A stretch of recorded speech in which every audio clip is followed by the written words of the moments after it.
Is there I want to replace coffee. Like I heard that there's a keto coffee. Is that for real?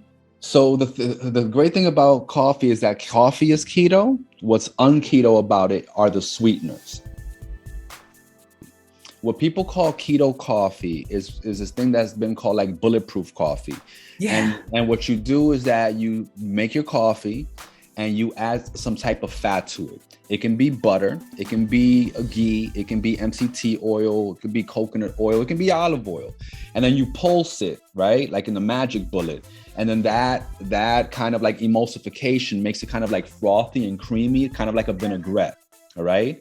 And the fat, well, the reason it's called keto coffee is because a lot of people, and you know, I said most people that do keto don't eat breakfast. And as you're transitioning, if you're trying to like push back that eating window, you may, you know, you want to like have something in the morning when you're satiated and you're not like having to have that breakfast. So that's what keto coffee does. By having some fat, you're satiated and you're able to stave off that first meal or that breakfast. So that's the purpose of it. Okay. Wow. And then as people transition into keto, let's say you've done 3-4 weeks and now you're in keto, then I tell people get off of the bulletproof coffee, because now you want your body, you in the beginning, you want to consume extra fat to help your body transition from sugar, because there's going to be a withdrawal, there's going to be a crash.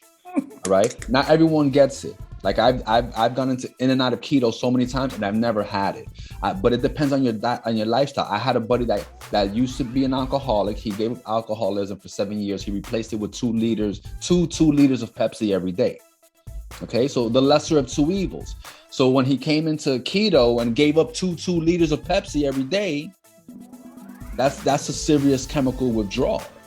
So in the beginning, you want to get fat so you can help your body figure out like, okay, we're not getting carbs. Oh wait, hold up. Remember, I was a baby. I can use fat, I can use ketones.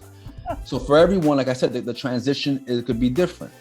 So that's what bulletproof coffee is, and that's where it comes in. But like I said, the real problem with coffee drinkers is not their coffee, it's how many lumps of sugar are in that coffee. So when I started transitioning from sweet beverages to non-sweet beverages, I would use Splenda, and I did that for the first like 4-6 weeks. Again, not the healthiest thing, but keto friendly. So it's like that with sweets. If you're able to minimize your intake of sweets and, you know, eliminate your intake of sweets, your taste buds will adjust, and in 30 days, black unsweetened coffee will taste just fine to you.